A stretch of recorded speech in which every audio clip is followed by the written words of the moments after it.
सच्चिदानंद गुरु सच्चिदानंद सच्चिदानंद गुरु सच्चिदानंद सच्चिदानंद गुरु सच्चिदानंद सच्चिदानंद गुरु सच्चिदानंद सच्चिदानंद गुरु सच्चिदानंद ओम गुरु श्री गुरु गजानन सद्गुरु ओम गुरु श्री गुरु गजानन सद्गुरु सच्चिदानंद गुरु सच्चिदानंद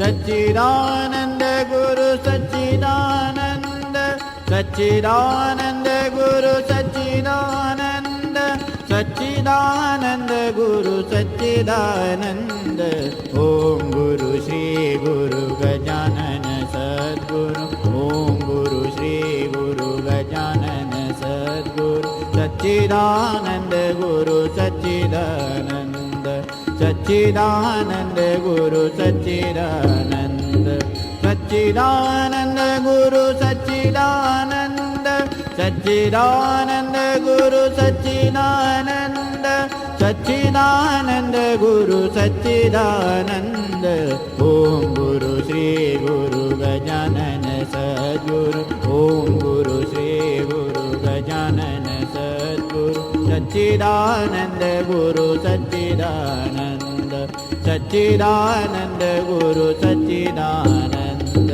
सच्चिदानंद गुरु सच्चिदानंद ओम गुरु श्री गुरु गजानन सद्गुरु ओम गुरु श्री गुरु गजानन सद्गुरु सच्चिदानंद गुरु सच्चिदानंद सच्चिदानंद गुरु सच्चिदानंद सच्चिदानंद गुरु सच्चिदानंद सच्चिदानंद गुरु सच्चिदानंद सच्चिदानंद गुरु सच्चिदानंद ओम गुरु श्री गुरु गजानन सद्गुरु ओम गुरु श्री गुरु गजानन सद्गुरु सच्चिदानंद गुरु सच्चिदानंद सच्चिदानंद गुरु सच्चिदानंद सच्चिदानंद गुरु सच्चिदानंद सच्चिदानंद गुरु सच्चिदानंद ओम गुरु श्री गुरु गजानन सद्गुरु ओम गुरु श्री गुरु गजानन सद्गुरु। जय गजानन। माऊली, संत महिमा हा सोहळा उत्तरोत्तर छान रंगतोय. प्रत्येक निरूपणात प्रत्येक संतांची नव्याने ओळख होतीये. श्री गजानन महाराज उपासना केंद्र ठाणे यांची ही आगळी वेगळी भेट त्यांच्या कल्पनेची विचारांची गरुड भरारी दाखवून देते ना. हां, श्री एकनाथ महाराजांचे आजचे 8वे पुष्प गुंफणार आहेत आपले आदरणीय अरविंददादा कुलकर्णी सोयगाव. आपले खूपसे नवे प्रत्येक निरूपणकार आपल्याला सांगतात आमची ओळख फक्त एक गजानन भक्त एवढी द्या. असेल तेही खरंच आहे. ती ओळख आहे म्हणूनच आपण श्रोते सगळे गजानन भक्त श्रोते आणि वक्ता एकत्र आलो आहोत.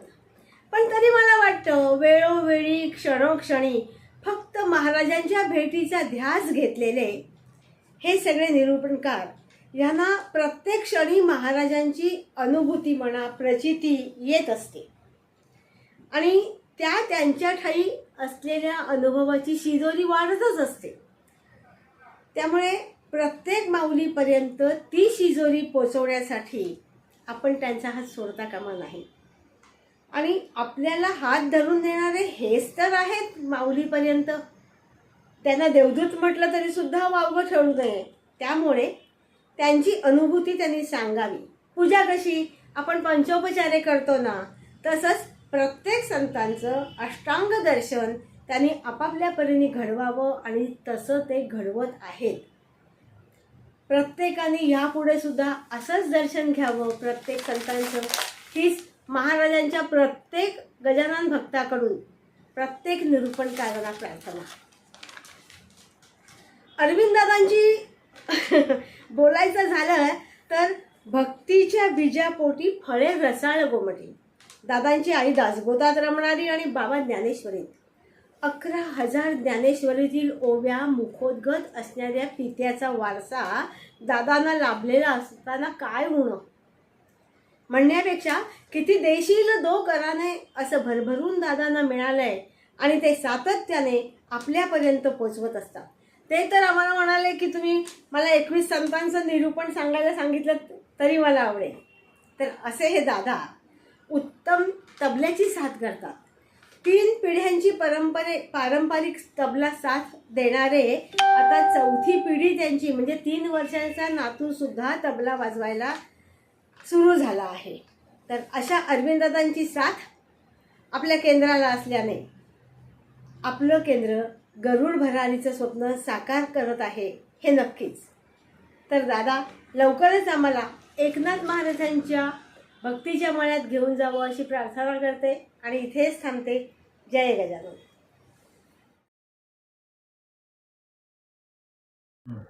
श्रीपाद श्री वल्लभ श्री नरसिंह सरस्वती स्वामी महाराज की जय.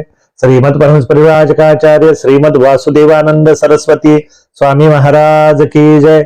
श्रीमद परमहंस परिव्राजकाचार्य अधमोद्धारक भक्तवत्सल दीनदयाल समर्थ सद्गुरु श्री चैतन्यानंद सरस्वती नाना महाराज की जय.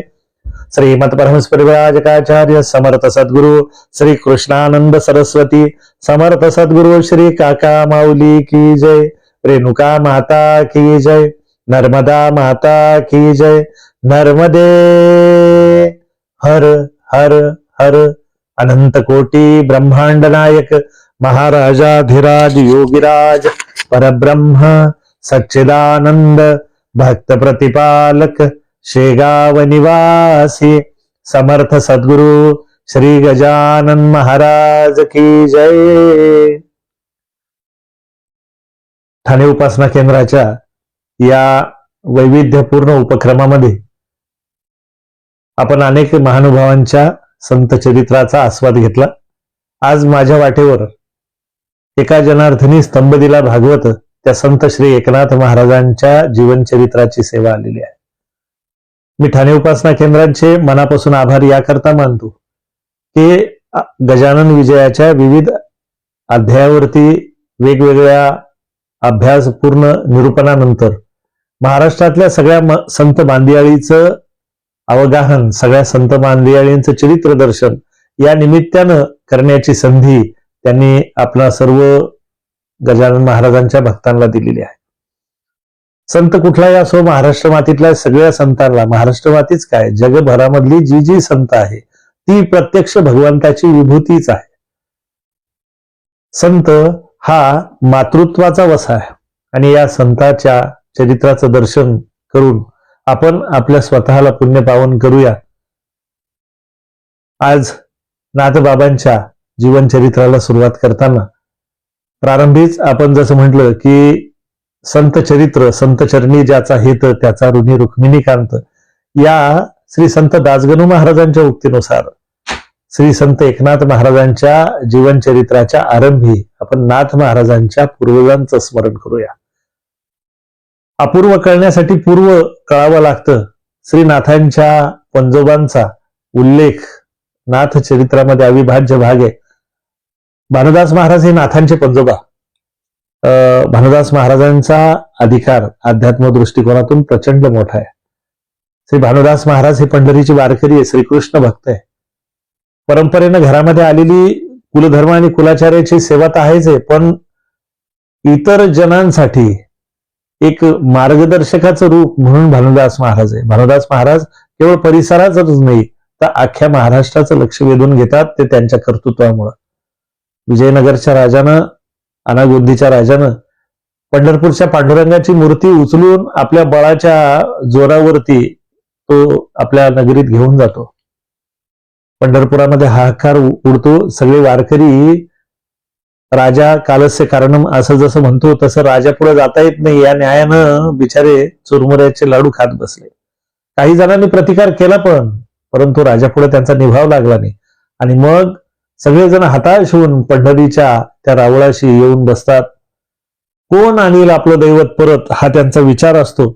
आणि राजाविरुद्ध जाऊन आपल्या पांडुरंगाला परत आणण्यासाठी व्यक्ती सुद्धा तशीच समर्थ पाहिजे. या न्यायानं समर्थ व्यक्तीचा शोध घेणं सुरू होतं आणि सर्वानुमते त्यांच्या लक्षात येतं की एक व्यक्ती अशी आहे की राजाकडे जाऊन आपल्या देवाला, आपल्या भगवंताला वापस आणू शकते, आणि ती म्हणजे भानुदास महाराज.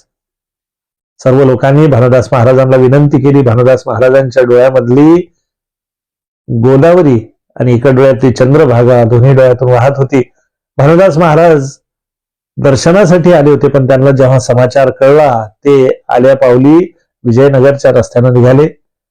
भानुदास महाराजांच्या पाठीमागे वारकऱ्यांची फौज निघाली, परंतु राजानं सांगितलं होतं की जोही व्यक्ती इथं येईल, या साम्राज्याच्या जोही वारकरी विजयनगराच्या साम्राज्याच्या वेशीत येईल, त्यानं त्याच्या जीवाला गमवावं लागेल. त्यामुळं भानुदास महाराजांनी सगळ्या लोकांच्या हितास्तव सगळी मंडळी तिथंच बसवली आणि एकटे विजयनगरच्या दिशेनं जातात. आपला परमभक्त येत आहे हे पांडुरंगाला कळल्यानंतर तो परब्रह्म तिथं नाचू लागतं आणि राजाच्या स्वप्नामध्ये येऊन ते सांगतात की माझा भगवत भक्त तिथे येतोय, त्याला जर त्रास झाला तर तुझा निर्वंश करील. राजा घाबरतो. भानुदास महाराज पांडुरंगाला घेऊन विष्णुपदावर येतात. विष्णुपदावर येण्याच्या आधी भानुदास महाराज विचार करतात की एवढी मोठी ही मूर्ती मी नेऊ कसा. आपल्या घरी जाण्यासाठी उत्सुक असणारं परब्रह्म भानुदास महाराजांना सांगतं की या भानुदासा, तुझ्या झोळीमध्ये छोटस चैतन्य रूप घेऊन मी बसेल आणि पंढरीत आल्यावर मूळ स्थितीत प्रगट होईल. भानुदास महाराज त्या परब्रह्माला उचलून आपल्या ओंजळीत घेऊन आपल्या झोळीमध्ये घेतात. चालत चालत विष्णुपदापर्यंत येतात. विष्णुपदामध्ये वारकरी वाट पाहत बसलेले असतात आणि परब्रह्म मूळ स्वरूपात येतो. तिथून वाजत गाजत ही दिंडी पंढरीच्या रावळामध्ये येते आणि आपल्या रीतसर स्थानावरती महायोगपीठे तटे भीमरथ्या वरम पुंडरीकाय दातू मुनिंद्रे समागत्य तिष्ठन्तमानंद कंदम परब्रह्मलिंगम भजे पांडुरंग. आपल्या चेहऱ्यावरचं चारू हास्य सर्व लोकांसाठी पुरं करून ते लाडकं परब्रह्म पुन्हा उभं राहतं. भानुदास महाराज काही दिवस तिथं थांबतात आणि पुन्हा पैठणला जाण्यासाठी निघतात. त्यावेळेस देव ज्याचा ऋणी झाला ते परब्रह्म पांडुरंग आणि माय रखुमाई भानुदास महाराजांना जवळ घेते आणि म्हणते, भानुदासा, तुझ्या आमच्यावरती प्रचंड उपकार झालेले, ते उपकार मी कसे फेडू. भानुदास महाराजांच्या डोळ्यामध्ये अश्रू येत. माता पित्यासाठी केलेले काम जर उपकार वाटू लागले तर त्या पुत्रत्वाला काय अर्थ राहतो असा प्रश्न त्यांच्या चेहऱ्यावरती दिसू लागतो. देवानं त्यांचा भाव ओळखला. माता रखुमाईनं त्यांच्या डोळ्याचे अश्रू पुसले. पांडुरंग बोलले, भानुदासा, तू केलेल्या कामाचं चीज, तू केलेल्या कामाचं बक्षीस म्हणून मी तुझ्या वंशामध्ये जन्म घेईल. तथास्तु तथास्तु तथास्तु असं म्हणत भानुदास महाराजांना प्रचंड आनंद झाला. विरक्त वियोगी संन्यासी वृत्तीचे भानुदास महाराज जाता जाता आनंदून गेले आणि क्षणभर मनात विचार करू लागले की नकळत देवानं आपल्या भोवती असा पाश टाकला की आपल्याला संसार करावा लागेल. वास्तविक भानुदास महाराजांची वृत्ती ही झालेली होती की आता संसारापासून दूर राहावं, व्रतस्थ राहावं, संन्यस्त व्हावं. परंतु आपल्या कुळामध्ये जर परब्रह्म येणार आहे तर आपल्याला परमार्थ हा संसारिकच करावा लागेल हे त्यांना कळलं. घरी आल्या आल्या आई वडिलांनी समाचार विचारला. उशीर काय झाला त्याबद्दल भानुदास महाराजांनी सांगण्याआधीच आई वडिलांच्या कानावरती भानुदास महाराजांची कीर्ती गेलेली होती. वाऱ्या हाती चाले माप, कीर्ती मुख जैसे सज्जनांचे. वाऱ्याच्या आधीच सज्जन माणसाची कीर्ती तिथपर्यंत पोहोचत असते. फुलाचा सुगंध प्रतिकूल हवेमध्ये येणार नाही, परंतु कीर्तीचा सुगंध मात्र चारी दिशेला दरवळल्याशिवाय राहणार नाही. भानुदास महाराजांच्या आई वडिलांनी एका निवांत क्षणी भानुदास महाराजांना लग्नाविषयी गोष्ट केली. आतापर्यंत लग्नाला नकार देणारे भानुदास महाराज तयार झाले आणि भानुदासाच्या पोटी भगवंताचा अवतार येणारे, त्याच्या कुळामध्ये भगवंत येणारे ही काळ्या दगडावरची लेख. भानुदास महाराजांना त्यावरती प्रचंड विश्वास होता आणि हळूहळू भानुदास महाराजांच्या पोटी चक्रपाणी, सूर्यपाणी आणि या सूर्यपाणींच्याच पोटी आपले संत श्री एकनाथ महाराज यांचा जन्म होतो. नाथांच्या या अलौकिक कुळाला नमस्कार केल्यानंतर आपण आपल्या चरित्र नायकाच्या म्हणजे संत एकनाथ महाराजांच्या चरित्राचं थोडक्यात अवगाहन करू. श्री संत एकनाथ महाराज जन्माला आले असं सांगतात की नाथ महाराज मूळ नक्षत्रावर जन्माला आले. नाथांनी सुद्धा त्यांच्या अभंगामध्ये लिहिलं, मुळीची या मुळी जन्मलो, असं नाथ महाराज लिहून ठेवतात. परंतु मूळ नक्षत्रावर आलेलं मूल आई बापाच्या दृष्टीनं त्रासदायक असा जरी ज्योतिषाचा दाखला असला तरी मुळातच नाथ महाराज हे परब्रह्म परमार्थाचं मूळ आहे हे मात्र अधोरेखित होतं. नाथ महाराजांच्या जन्मानंतर एवढं अलौकिक मूल जन्माला घालण्याचं काम पूर्ण होऊन नाथांची आई रखमाई अचानक आजारी पडते. हसरी बागडणारी, सतत कार्यामध्ये व्यस्त असणारी, आल्या गेल्यांचं स्वागत करणारी ही मुलगी, तिला काय होतंय? नाथांच्या आजी आजोबांना हा प्रश्न पडला. परंतु काही कळायच्या आत तिनं अंथरूण धरलं आणि या अलौकिक तत्वाला जन्माला घालण्याचं आपलं कार्य संपलं असं समजून माता रखमाई स्वर्गवासी होते. लहानग्या नाथाला आजीनं आता पदराखाली झाकलं. आजी तिचं वय विसरली आणि जणू काही आता या परब्रह्माला वाढवायची जबाबदारी आपली आहे असं समजून नाथांचं लालन पालन करण्यामध्ये आजी आपलं दुःख बाजूला सारते. नाथांचा एक एक दिवस पुढे सुरू होतो. यातही काही दिवस जातात. अचानक नाथांचे वडील आजारी पडतात आणि ज्या वाटेनं नाथांची आई गेली त्याच वाटेनं नाथांचे वडील सुद्धा अल्पकाळातच या जगाचा निरोप घेतात. आता नाथाची म्हातारी आजी आजोबा त्यांनी आपलं वय विसरून गेलं आणि जणू काही या सावळ्या सगुण श्रीकृष्णाला वाढवण्यात आपलं उर्वरित आयुष्य घालावं म्हणून ते उठून उभे राहिले. आपल्या दुःखावर त्यांनी बाजू दगड ठेवला आणि नाथांच्या लालन पालनामध्ये स्वतःला त्यांनी व्यस्त करून घेतलं. मुळातच शांतीब्रह्म असणाऱ्या नाथांची उपजताच ज्ञानी घे वर्म जाणून अशा पद्धतीची वृत्ती. नाथ महाराज हळूहळू मोठे होत होते. प्रचंड शांती, काहीही हट्ट करायचा नाही, जसं सांगेल तसं ऐकायचं.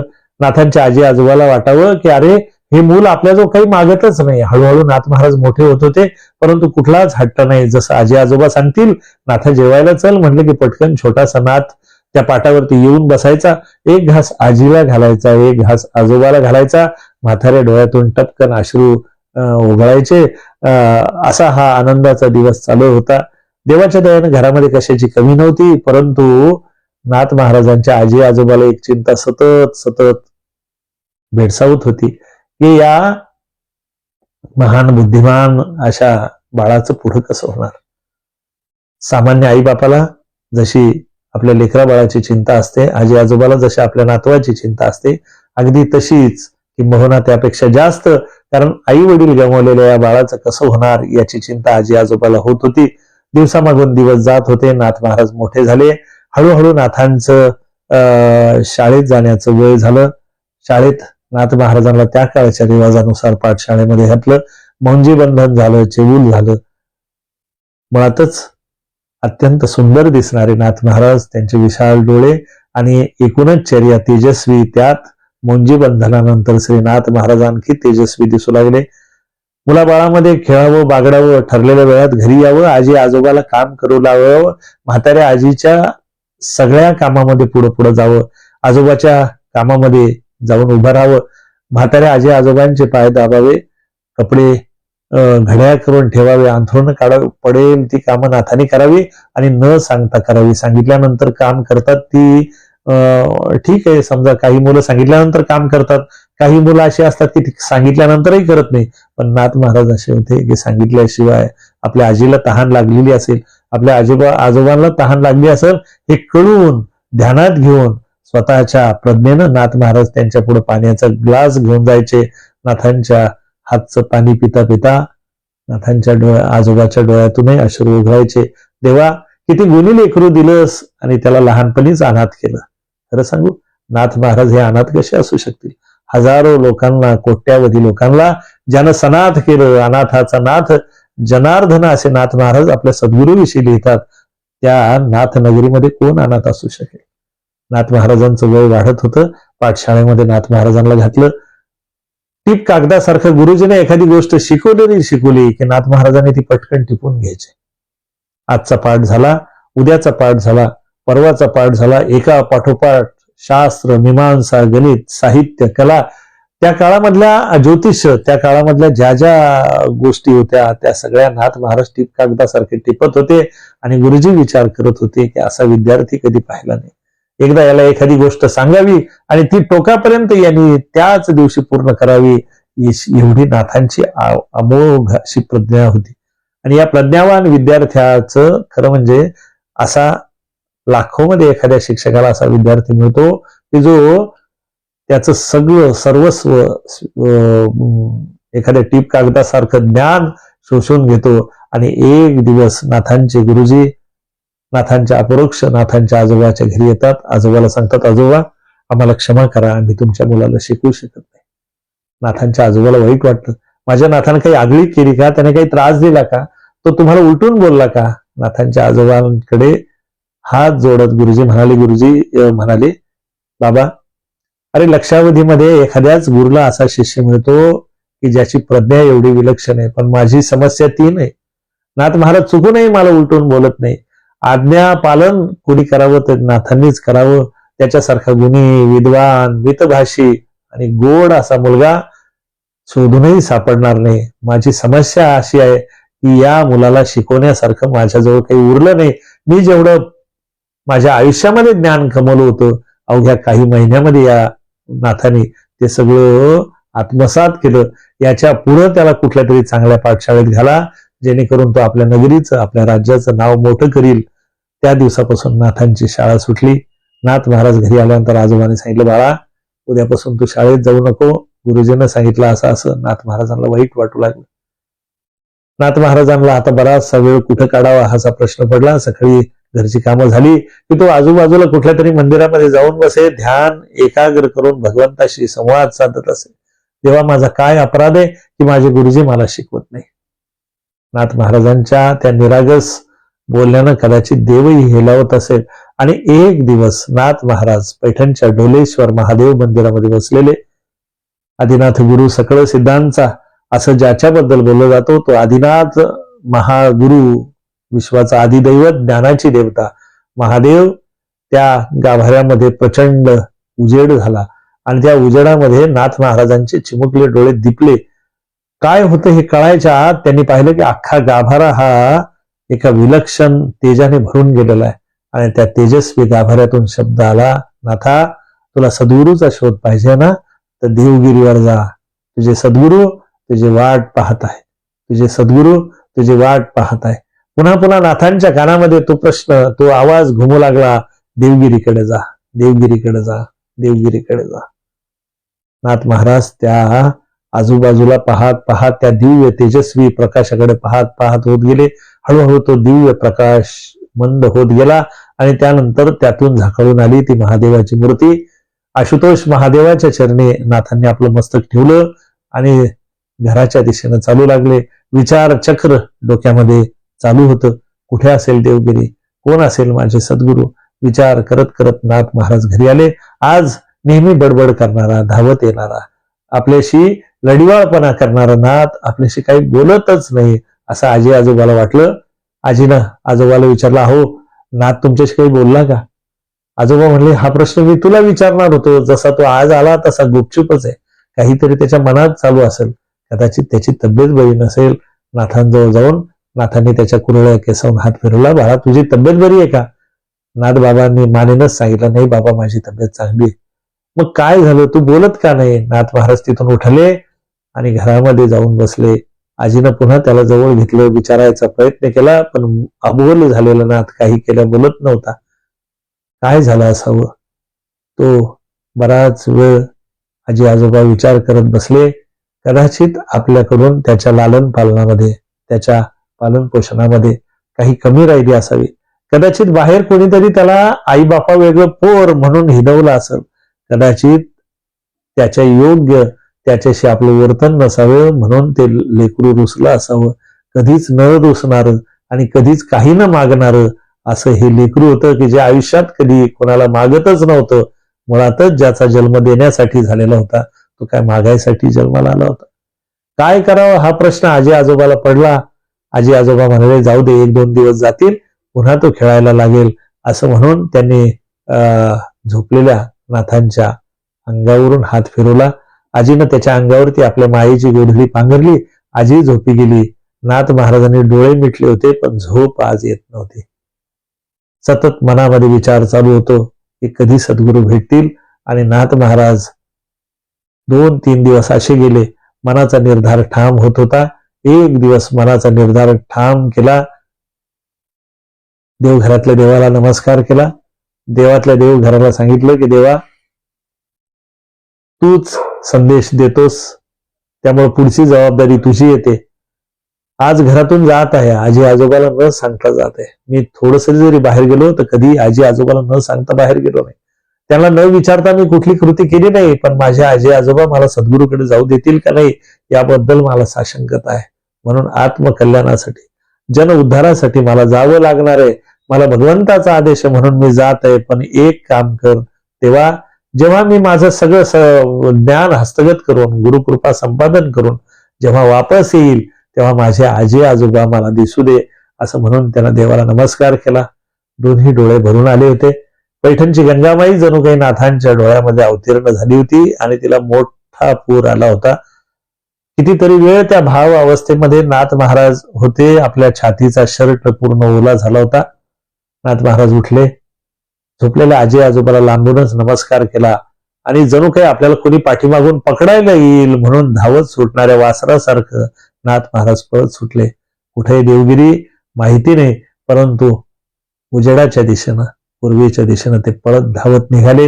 हळूहळू मार्गदर्शन होत होत त्यांना देवगिरी किल्ल्यापर्यंत किती दिवस लागले असतील, किती वेळ लागला असेल, रस्त्यामध्ये कोणी भेटला असेल का, काही संकट आली असतील का, रस्त्यामध्ये भूक लागली असेल का, तहान लागली असेल का, काटे मोडले असेल का, या सगळ्या प्रश्नाची उत्तर केवळ नियती आणि भगवंताला माहिती आहे. त्यामुळं ते त्यांच्यावरती सोडूया.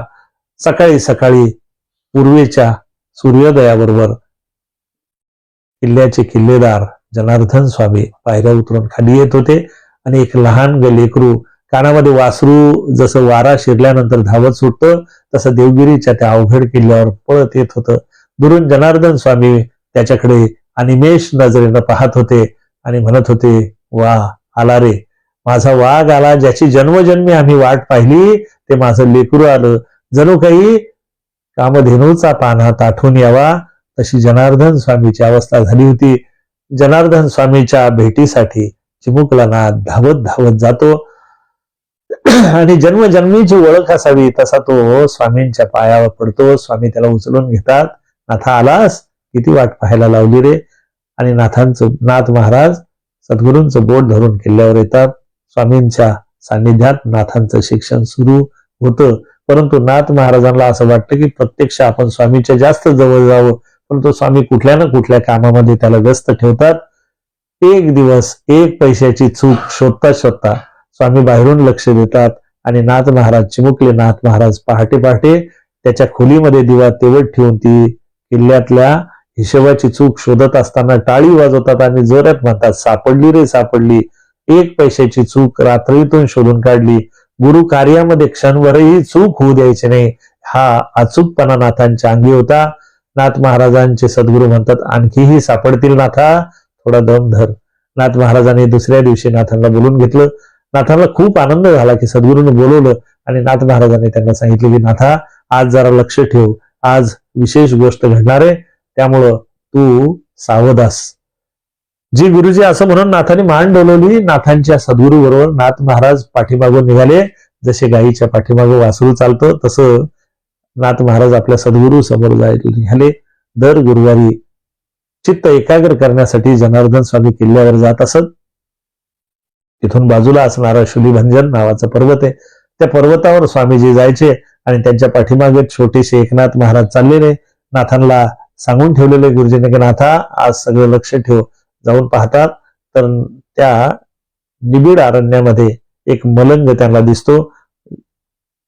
जनार्दन स्वामी बराच वेळ त्याच्याशी हितगुज करतात. सोबत आणलेला बच्चा कोण आहे असं म्हणून ते विचारतात.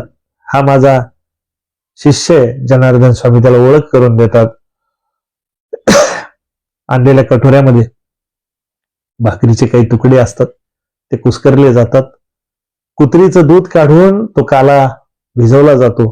त्यातला एक प्रसाद जनार्दन स्वामीच्या हातावर दिला जातो जनार्दन स्वामी मोठ्या श्रद्धेनं तो प्रसाद स्वीकारतात. नाथ महाराजांना तशी मनातून किळस आली की माझ्या सद्गुरूकडे काय कमी आहे, किल्लेदार आहे, पाहिजे ते त्यांना मिळू शकतं. हा कोण कुठला, याच्या वाळलेल्या भाकरी, त्यातल्या त्यात त्यानं दूध काढलं ते कुत्रीचं. नाथांना या गोष्टीची किळस आली. त्या व्यक्तीनं नाथांना बोलवलं, बच्चा ये तू गेले. नाथ महाराजांनी तिकडे दुर्लक्ष केलं आणि दुरूनच हात जोडले. सद्गुरू जनार्दन स्वामी परत निघाले. जनार्दन स्वामींच्या पाठीमागे त्यांचा नाथही निघाला. अर्ध्या रस्त्यात येईपर्यंत स्वामी काहीच बोलले नाही.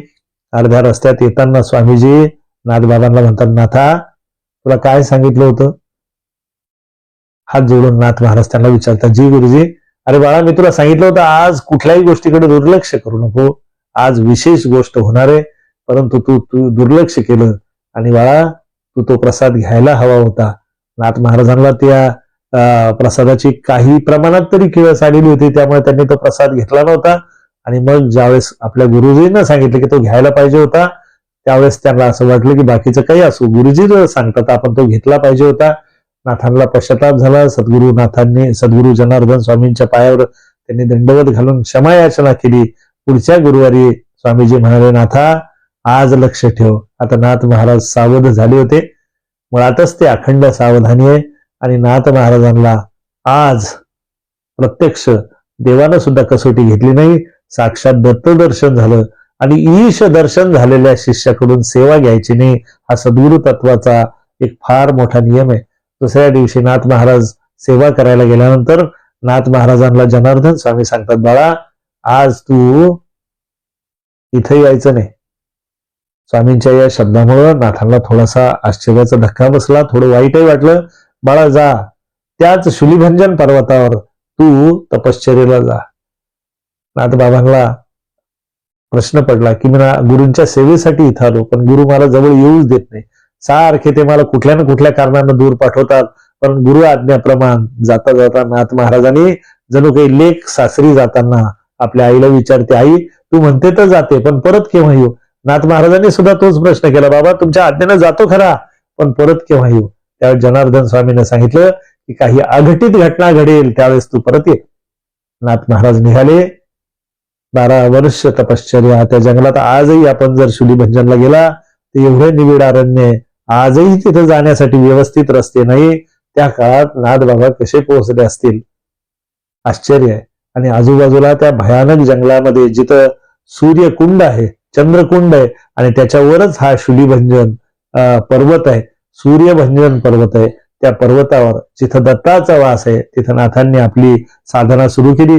कधी काळी आपण जर गेलात तर संभाजीनगर पासून काही अंतरावर 20-25 किलोमीटर अंतरावरती हा शुलीभंजन पर्वत आहे. तो दगड ज्या शिळेवरती बसून नाथांनी तपश्चर्या केली, आज तो तिथं त्याची साक्ष देतोय. जणू काही एका विस्तीर्ण पाट मांडून ठेवलेला असावा तसा तो ती शिळा आजही नाथांच्या तपश्चर्याची ग्वाही आपल्याला देते. आजही तिथं ते दगड आहे ज्या दगडातून सप्तसुरांचे आवाज आपल्याला ऐकू येतात. आपल्याला त्याची प्रचिती घ्यायची असेल तर नक्की आपण शुलीभंजनला जा. आपल्याला या सगळ्यांचं दर्शन आजही होऊ शकतं. 12 वर्ष निघून गेले.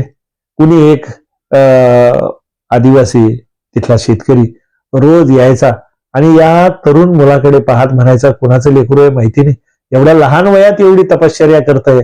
म्हणून तो रोज काय करायचा तर आपल्या घरच्या दुधाची, गाईच्या दुधाची भली मोठी चरबी आणायचा आणि समोर ठेवून द्यायचा. जेव्हा केव्हा नाथबाबांची समाधी भंग व्हायची, त्या समाधीतून ते बाहेर यायचे तर हा भगवंताचा प्रसाद म्हणून थोडं देवाला अर्पण, आजूबाजूला कोणी असेल त्याला देऊन उर्वरित नाथ महाराज त्याच्यावरती आपलं गुजराण करत होते. असे 12 वर्ष निघून जातात.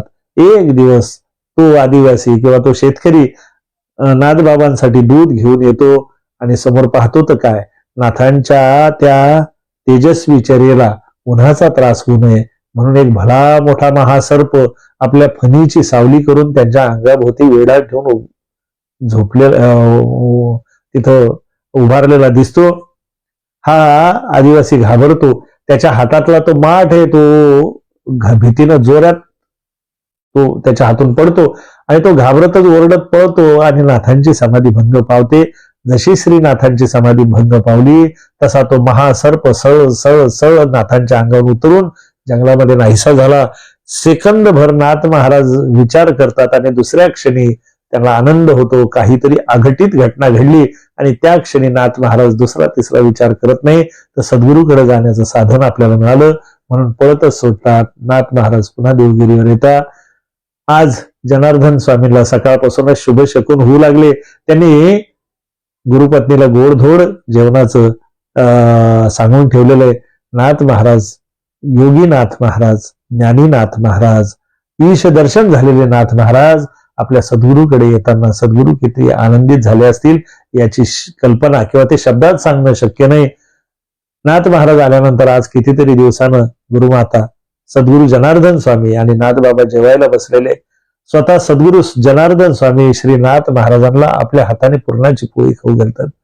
दोन्ही डोळ्यामध्ये दोघांच्याही अश्रू आहे आणि गुरु आई आहे आणि गुरुच्या हातून भोजनाचा हा आनंद आणि आनंदाचं भोजन कितीतरी वेळ चाललं. नाथ महाराज आपल्या हाताने सद्गुरूंना भरवतात, सद्गुरू त्यांना भरवता. असा हा भोजनाचा सोहळा बराच वेळ चालला. एक दिवस या आनंदात गेला आणि दुसऱ्या दिवशी पुन्हा गुरुजीने सांगितलं, नाथा चल आपल्याला यात्रेला जायचंय, गुरूंजवळ जाऊ, तिथं राहू, बराच काळ त्यांच्यापर्यंत त्यांच्या सेवेचा लाभ घेऊ अशी विचार केलेले नाथबाबा दुसऱ्या दिवशी गुरु म्हणाले की चला आपल्याला जायचंय. आणि गुरुजी कशाला जायचं, आपण इथंच राहू. पण नाही, गुरुजींनी निर्धारपूर्वक सांगितलं की चल आपल्याला नाशिकची यात्रा करायची. गुरूंसोबत नाथबाबा निघाले. रस्त्यानं जाताना चतुश्लोकी भागवताचं निरूपण संस्कृत मधल्या नाथांना गुरुदेवांनी आज्ञा केली की नाथा यावरती तुझं निरूपण होऊ दे. सद्गुरु कृपेनं नाथ महाराजांनी त्याचं निरूपण केलं आणि नाथ महाराजांच्या जीवनातला पहिला ग्रंथ जन्माला आला. नाथ महाराज निघाले. चालत चालत चालत नाथ महाराजांनी नाशिक पर्यंत दोघांचा सोबत प्रवास केला. आणि एक दिवस नाथ महाराजांना गुरुने सांगितलं, अरे नाथा मला फार तातडीचं शासकीय काम आलेलं आहे, मला वापस जावं लागतं. नाथ महाराज म्हणले चला, चालावं लागतं तर मला त्याचाच आनंद आहे. नाही मी म्हटले तसं नाही, पण माझी यात्रा पूर्ण झाली पाहिजे आणि त्यासाठी इथून पुढची यात्रा तुला पूर्ण करायची. नाथांना गुरुचा सहवास पाहिजे आणि नाथ महाराजांचे गुरु आहे की ते त्यांना काही ना काही कारण करून बाजूला सरकवत आहे. आणि त्याच वेळेस नाथा अनिच्छेनं आपल्या गुरुची आज्ञा म्हणून नाथ महाराज पुढील यात्रेला निघतात. निघण्यापूर्वी नाथ महाराजांना त्यांच्या गुरुनी रस्त्याची नियोजन करून दिलं की या रस्त्यानं तो पुढे जा. असं गुरूंनी दिलेल्या मार्गावर चालत चालत एक दिवस नाथ महाराज एका विस्तीर्ण नदीच्या पात्राजवळ येऊन पोहोचतात. त्या पात्रामध्ये त्या पात्राला स्पर्श केल्या केल्या त्यांना ओळखीचा स्पर्श जाणवतो. आजूबाजूला पाहिल्यानंतर थोडाफार बदल जाणवतो, पण मूळ स्थिती तीच जाणवते. आणि नकळत त्यांच्या लक्षात येतं, अरे ही नगरी म्हणजे पैठणच. गुरूंनी असा काही रस्ता शोधून शोधून त्यांना आणलं होतं की एक दिवस नाथ महाराज आपल्या पैठणला आले होते. नदीच्या पात्रातून वर आले, वाळवंटातून वर येऊन घाटावून चालता चालता मनातल्या मनात विचार आला, आजी आजोबा असतील का. रस्त्यानं जाणाऱ्या एका पांथस्थाला विचारलं, बाबा नमस्कार. त्या बाबांनी त्याला नमस्कार केला. कोणी ज्ञानी मनुष्य दिसतोय, कुठून आलात आपण, चौकशी केली. त्यांनी सांगितलं, बाबा मी इथलाच आहे, पण मला एक सांगा, माझे आजी आजोबा. ते म्हणले, अरे त्यांचा नातू इथून निघून गेल्यापासून बिचारे म्हातारे कसे बसे जगताय. त्यांनी जीव धरून ठेवला की एक दिवस माझा नात वापस येईल आणि त्याला भेटण्यासाठी त्यांनी आपल्या देहामध्ये जीव ठेवलेला आहे. न जेवता न खाता दिवस रात्र त्याची वाट पाहताय, परंतु त्यांचा नातू कुठून निघून गेला माहिती नाही.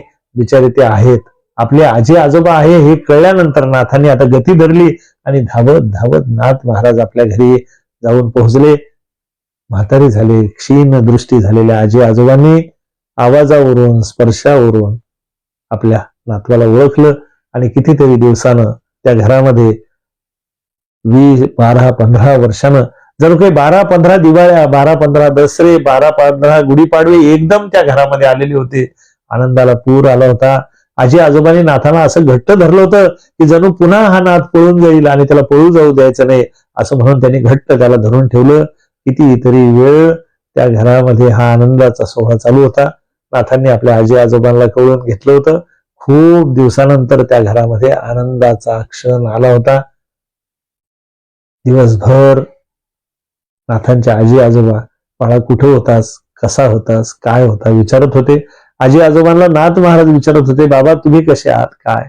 एकमेकांची ख्याली खुशाली करत करतच तो दिवस गेला. 2-4 दिवस झाले आणि एक दिवस पुन्हा पहाटे नाथ महाराजांनी आपल्या आजी आजोबाला नमस्कार केला. म्हणले, बाबा मला आज्ञा द्या, माझ्या गुरूंनी मला रस्ता करून दिला, त्यानुसार मला पर्यटन करायचंय. ते म्हणले, थांब थांब. नाथ महाराजांच्या गुरूंनी नाथ महाराज तिथं पोहोचायच्या आधी आपलं आज्ञापत्र नाथांचे जे आजोबा आहे चक्रपाणी त्यांच्या हाती सोपवलं होतं आणि त्यात लिहिलं होतं की नाथा, आता इथून पुढे तुला कुठंच जाता येणार नाही, तू इथंच राहा आणि इथून पुढं तुझ्या आजी आजोबांची सेवा कर, प्रपंच कर आणि लोकांचं कल्याण करत तू इथंच राहा. गुरूंचा आदेश झाला. गुरूंच्या आदेशानुसार नाथांचा विवाह वैजापूरच्या देशपांडे परिवारातल्या गिरजाईशी झाला. नाथांच्या जीवनामध्ये गिरजाई अशी आली जशी महाविष्णूच्या जीवनामध्ये लक्ष्मी येते. गिरजाईनं नाथांचा प्रपंच असा केला. आजपर्यंत खूप जणांचे प्रपंच ऐकले असतील, परंतु नाथांसारखा प्रपंच आजपर्यंत कोणाचा झाला नाही. कुलम पवित्रम जननी कृतार्था वसुंधराच पुण्यवती चयन, अशा रीतीनं या पंचालंकृत अशा गिरजाईनं नाथांच्या सगळ्या परिवाराची जबाबदारी स्वीकारली. नाथांच्या आजी आजोबाला हा आनंदाचा काळ होता. दिवस जात होते. नाथ बाबांच्या जीवनाला एक वेगळी झळाळी येत होते. जशी गिरजाई घरी आली तशी नाथांना प्रचंड मोठी जहागिरी आली. आता श्रीमंतीही आलेली होती. संतत्वाच्या खुणाही नाथ महाराजांच्या परिसराभोवती दिसू लागल्या होत्या. सगळीकडे नाथांची कीर्ती वाढत होती. संत ज्ञानेश्वर महाराजांनंतर, नामदेव महाराजांनंतर खूप अंतरानं एक संत असा जन्माला आला होता की ज्या संताकडे पाहून तो मधला जो कराल काळ होता, पाशवी आक्रमणाचा काळ होता, धर्म केवळ राज्य सत्तेसाठीच नाही तर एकूणच समाजाच्या सगळ्या अवस्था बिघडलेला काळ होता. त्या काळात मार्गदर्शन करण्यासाठी हा मजबूत वारकरी संप्रदायाचा स्तंभ म्हणजे एका जनार्दनी स्तंभ दिला भागवत तो उभा राहिला होता. नाथांनी अनेक लोकांच्या जीवनाला आश्रय दिला होता. नाथांनी प्रचंड लिखाण केलं. त्यामध्ये श्रीमद भागवत, भावार्थ रामायण, चतुश्लोकी भागवत, रुक्मिणी स्वयंवर, अनेक नाथांनी हजारो ओव्या नाथांनी लिहिल्या. नाथांची भारुडं, नाथांची अभंगवाणी या सगळ्या गोष्टींचा भाविकांसाठी, मुमुक्षूंसाठी, साधकांसाठी प्रचंड असा सुकाळ नाथबाबांनी करून ठेवला. नाथबाबांचं निरूपण ऐकणं हा एक आनंदाचा विषय. जशी नाथ महाराजांची कीर्ती वाढत होती तरी नाथ महाराजांचा द्वेष करणारी मंडळी पण त्या काळात होती. आणि हा सगळ्या गोष्टी जरी चालत असल्या तरी नाथ महाराज त्याकडे दुर्लक्ष करत होते. आणि नाथ महाराजांचा संसार हा केवळ त्यांच्या पतिपुत्नीपुरता, आजी आजोबा किंवा त्यांच्या घरापुरता मर्यादित राहिला नव्हता, तर सगळा विश्वाचा संसार करण्यासाठी नाथबाबा सक्षम झाले होते. रोज नाथ महाराजांनी कुठल्या तरी विषयावर पुराण, कथा, श्रवण या सगळ्या गोष्टी कराव्या. नाथांच्या निरूपणासाठी प्रचंड गर्दी जमायची आणि या गर्दीमध्ये अनेक लोक यायचे. समाजातल्या सगळ्या लोकांना या रे अवघे जण असो, कुठल्याही लोकांना प्रवेश होता. नाथ दाराचे घर, श्रीनाथ महाराजांचं दार हे सगळ्यांसाठी अवघ्यात खुलं होतं. जाती, धर्म, पंथ याचं कुठलंही बंधन नव्हतं. सगळ्यांसाठी खुला दरवाजा तो नाथांचा दरवाजा. आता लोक नाथांचं घर नाही, नाथ मंदिर म्हणायला लागले होते. आणि अशाच वेळेस नाथ महाराजांच्या निरूपणामध्ये लोक काहीतरी सापडतं का, जे द्वेषी लोक होते, त्रासदायक लोक होते, खड प्रवृत्तीचे लोक होते, काहीतरी सापडतं का याचा विचार करायचे. आणि एका जणाला एक गोष्ट सापडली. तो म्हटला, नाथांच्या प्रवचनामध्ये एक सुंदर स्त्री येते, सगळ्यांच्या आधी येते, मळके चळके कपडे घातलेले पण प्रचंड सुंदर आहे, आणि सगळ्याच्या शेवटी जाते. पर जाताना तिच्या अंगावरचे कपडे एकदम भारी आणि स्वच्छ असतात. ती लखलख होऊन जाते.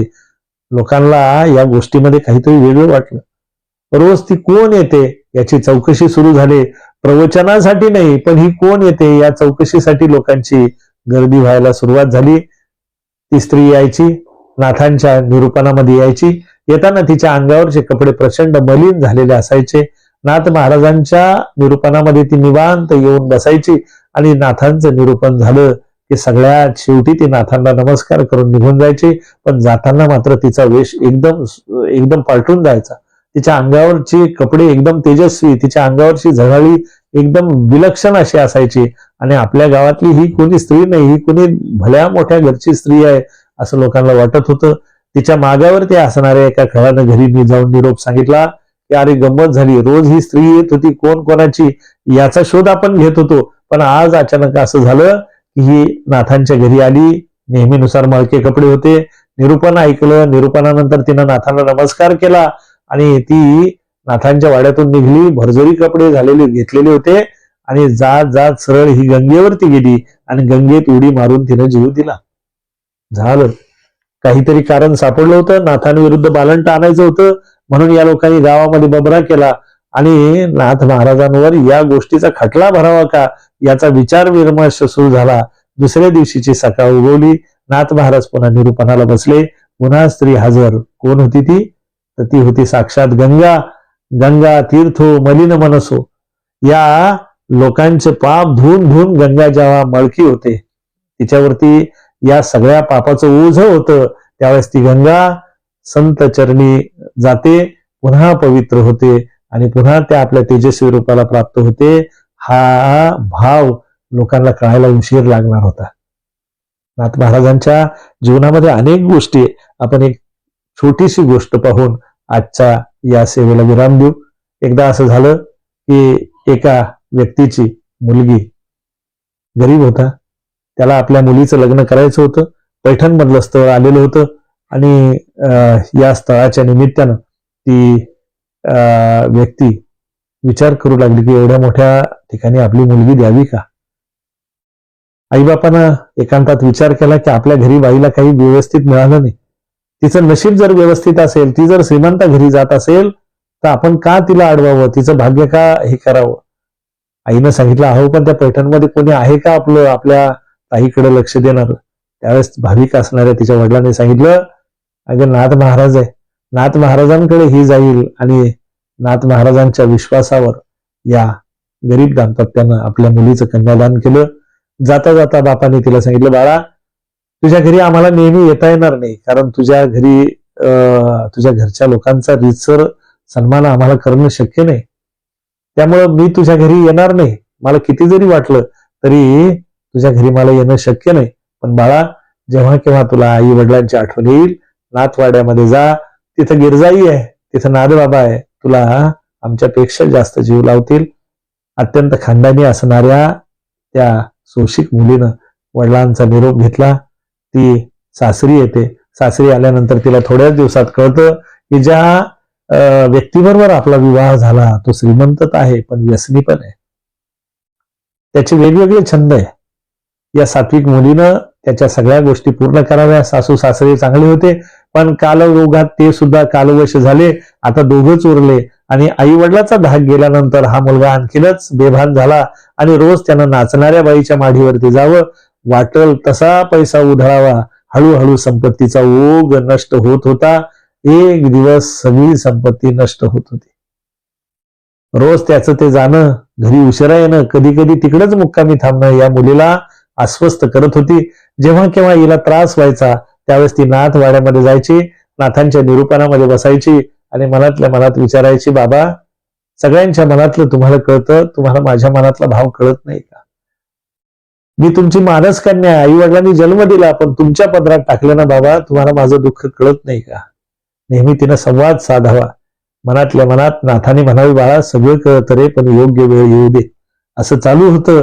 हा मूक संवाद चालू होता आणि दिवसामागून दिवस जात होते. आता संपत्ती संपली होती. उधारी पाधारीवरती काम चालू होतं आणि आहे त्या संपत्तीला बोल लावत लावत लावत शेवटी आता काही उरलं नाही. आणि मग त्या गणिकेनं, त्या नाचणाऱ्या स्त्रीनं विचार केला की हा आता रिकाम्या हाताने येतो, आता याला कसं तरी कटवलं पाहिजे. म्हणून तिनं सांगितलं की रोज आता येताना किमान तुझ्या घरून डबा तरी घेऊन येत जा आमच्या घरचं खाण्यापेक्षा. मग त्यानं आपल्या पत्नीला सांगितलं की रोज जेवायला करून देत जा, निदान आपल्या हातचं जेवेल तरी. म्हणून ती माऊली घरामधलं काय असेल नसेल ते करून छानसं जेवण, सात्विक जेवण त्याला बनवून देत होती. आणि ते जेवण घेऊन हा तिचा नवरा माडीवरती जात होता. एक दिवस त्या गणिकेला असं वाटलं की हा रोज डबा आणतो, एवढ्यानं आपलं भागणार नाही. आता याला अशी आट घालावी की तो येऊ शकणार नाही. तो म्हणला, डबा तर आणतो तू बरोबर आहे पण आता उद्यापासून तुझ्या बायकोला पण तू सोबत घेऊन येत जा. कामातुराना भयन्न लज्जा असं संस्कृत सुभाषित आहे. त्यानुसार याला भय नाही आणि लज्जा पण नाही. तो आला आणि आपल्या पत्नीला सांगितलं, हे बघ, उद्यापासून नुसता डबा देऊ नको, तर माझ्यासोबत तुलाही यायचंय. प्रचंड त्रास झाला या मुलीला. पतिव्रतेसे का रुचणार शेजार कसबिनीचा दास गणू महाराज गजानन विजयामध्ये लिहून जातात की पतिव्रता स्त्री एक वेळेस उपाशी राहील, पण तिला या गोष्टीचा स्पर्श चालणार नाही. काय करावं? मनातल्या मनात विचार केला की जावं, नाथांच्या चरणी जावं, नाथांना नमस्कार करावा, विजयी पांडुरंगाला नमस्कार करावा, माय गिरजाईला एकदा कडकडून भेटावं, त्यांचा निरोप घ्यावा आणि त्यानंतर देहाचं काहीतरी करून घ्यावं. पुन्हा येणं नको आणि जाणं नको, आणि त्या माडीवर तर अजिबात जाणार नाही. ती आली, नित्याप्रमाणे नाथबाबांना नमस्कार केला, विजयी पांडुरंगाला नमस्कार केला, गिरजाईला कडकडून भेटली. नाथ महाराजांचं आज निरूपणामध्ये लक्ष नव्हतं. नाथ महाराजांनी सांगितलं, आजचं निरूपण नाही, आज निरूपणाला सुट्टी. आणि नाथ महाराज तिच्या जवळ येऊन उभे राहिले. जणू काही आजचा दिवस त्या पोरीचा होता. नाथ महाराजांनी त्या पोरीच्या डोक्यावर ठेवला. म्हटले, बाळा, मला तुझ्याशी काही बोलायचंय, बोलशील माझ्याशी? आतून टाहो फोडून रडावं असं त्या मुलीची अवस्था झाली. बाबा, मला कधीच तुमच्याशी बोलायचंय, पण मी काही बोलू शकत नाही, मी तुमच्या बोलायची वाट पाहते. आज तुम्हाला माझ्या मनातलं कळलं. नाथाने त्या पोरीला तिच्या डोक्यावरती हात ठेवला. म्हटले, बाळा, मोकळ्या मनानं बोलावं, मनात असेल ते सांगावं. काय रे असं? ती काही सांगण्याआधी तिच्या मनातला तो भाव पाहून नाथ महाराज म्हणले, नवऱ्यानं तुला सांगितलं ना की तिथे जेवायला जायचंय, मग जा ना. नवऱ्यानं सांगितल्यावर का नाही जायचं? ती म्हणली, बाबा, अशा ठिकाणी बोलवलंय की जिथे साध्वी स्त्रीला जाणं शक्य नाही. ती म्हणली, हरकत नाही ना, तुझा बाप असताना तुला काय चिंता, चल आज मी येतो तुझ्यासोबत. आता मात्र ती परेशान झाली, बाबा तुम्ही त्या वस्तीला कशाला जाता? अरे गंगा आहे ती अशा ठिकाणी जाणं शक्य नाही, बाबा तुम्ही तिथे येऊ नका. ती म्हणली, अरे काय हरकत आहे, चल आज माझ्या लेकीसाठी मी तिथेही जायला तयार आहे. नाथाने आवाज दिला, गिरजाईला सांगितलं, श्रीखंडाला सांगितलं, अरे बाळा, 5-7 जणांचा डबा भरून दे, आज मला माझ्या लेकी सोबत जावायला जेवण घेऊन जायचंय. ती पोरगी पुन्हा फुटून फुटून रडत होती. ती नाथांना सांगत होती की बाबा तुम्ही तिथे येऊ नका, माझं प्रारब्ध आहे, मी भोगेल, त्या ठिकाणी तुम्ही येऊ नका, तुमच्यासारख्या सज्जनांना तिथं जाणं योग्य नाही. ते म्हणले, जा, बाकीचं काही बोलू नको, चल. आणि नाथ बाबा जायला निघल्याबरोबर गिरजाई सुद्धा म्हणले, अहो एकटंच काय जाता, मी पण येते. आता मात्र तिचा बांध फुटला. तिनं कडकडून गिरजाईला मिठी मारली, माय तू तिथं जाऊ नको, तुझ्यासाठी ती जागा नाहीये. अरे जिचं चरण पाहिल्यानंतर पुण्य पावन व्हावं अशी तू, आणि तिथं तू कशी जाणार? ती म्हणली, माझ्या लेकीसाठी आणि माझे पती सोबत असताना मला कुठेही जायला काय भीती आहे? तिला सोबत घेतलं. गिरजाईनं तिचा हात धरला. श्रीखंड डबा घेऊन, विश्वाचा मालक पाठीमागे डबा घेऊन चालला नाथा घरी. नाचे माझा सखा पांडुरंग नाथाच्या पाठीमाग डबा घेऊन श्रीखंड चालतोय. आणि ही मिरवणूक चालली. नाथांच्या पाठीमाग सगळा गाव गोळा झाला. कुठं चालले नाथ महाराज, कुठं चालले नाथ महाराज म्हणून मुख्य गल्लीतून बाजूच्या गल्लीतून नको त्या गल्लीत, आणि जिथं कोणी जात नाही सर्वसामान्य लोक, अशा गर्दीवर चालले होते. माडीवरून घुंगराचा आवाज येत होता. बाहेर कसला तरी जल्लोष चालू आहे, गलका चालू आहे असं समजून माडीवरच्या नाच गाणे थांबून ती नाचणारी स्त्री बाहेर येऊन पाहते तो काय, साक्षात नाथ महाराज तिच्या दाराशी येऊन उभे होते. आपल्या अर्धवट झिंगलेल्या पतीला, त्या सावकाराला तिने हात धरून सांगितलं, अरे बघ कोण आलं. त्यानं पाहिलं की आपली पत्नी तर आली आहे, पण सोबत नाथ महाराज आणि गिरजाई आलेली. ती गणिका, ती नाचणारी स्त्री, तिला उपरती झाली. माडीवरून दड धड दड धड पायऱ्या उतरत ती नाथांच्या पायावरती पडली. पायऱ्या उतरता उतरता तिच्या पायात बांधलेले घुंगर ते तुटले आणि ती पुन्हा ते घुंगर सावरायला लागली. तेवढ्यात नाथ बाबा तिला म्हणतात, बाळा तुटले ना, आता कशाला बांधतेस? आतापर्यंत वेगवेगळ्या नावानं तिला लोकांनी आवाज दिला असेल, पण त्या नाचणाऱ्या स्त्रीला कोणी बाळा, ताई म्हणून कोणी आवाज दिला असेल का? तो आवाज दिला नाथांनी. तिला प्रचंड पश्चाताप झाला आणि पुन्हा ती पायरी चढली नाही. जसा तिला उपरती झाली, नाथांच्या पायावरती संत चरणी रज लागता सहज वासनेचे बीज जळून जाय. मग राम नामे उपजे आवडी, सुख घडोघडी वाढू लागे. या न्यायानं नाथ महाराजांना तिनं नमस्कार केला. सगळी संपत्ती त्या स्त्रीला पुन्हा वापस करून दिली. नाथ महाराजांनी तिच्या पतीला अनुग्रह दिला आणि एक चांगला माणूस म्हणून जगण्यासाठी प्रेरणा दिली. नाथांनी हजारो जीवनामध्ये हा बदल घडवला. नाथांचं भारूड, नाथांच्या गवळणी, नाथांच्या विरहिणी, नाथांच्या अभंगगाथा, नाथांचे श्लोक, नाथांच्या आर्या, या सगळ्या विलक्षण आहे. नाथांचं भागवत, एकादश स्कंदावर त्यांनी लिहिलेलं भागवत, भावार्थ रामायण, रुक्मिणी स्वयंवर आदी करून नाथांचं सगळं साहित्य, समग्र साहित्य अनंत काळपर्यंत आपल्या सगळ्यांसाठी मार्गदर्शक राहणार आहे. नाथांचं चरित्र अथांग आहे. गंगेसारखा नाथांच्या चरित्राचं ओघ आहे. अल्पबुद्धीनं आकाशम पतितम तोयम यथा गच्छति सागरम सर्वदेव नमस्कारम केशवम प्रति गच्छति. समुद्राची एक ओंजळभर म्हणजे सगळा समुद्र होऊ शकत नाही, त्यातला थोडासा कण सांगण्याचा प्रयत्न सद्गुरु कृपेने केला. यात जे जे काही चांगला असेल तो माझ्या सद्गुरूचा प्रसाद, तो आपल्या घरी न्या, निश्चितच तो तुमच्या जीवनात कल्याण आणील. आणि यात जे जे काही चुकीचं असेल तो माझ्या बुद्धीचा दोष, तुम्हाला परत करा.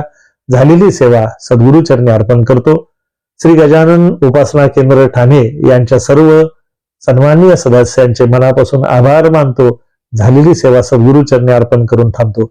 सद्गुरुनाथ महाराज की जय.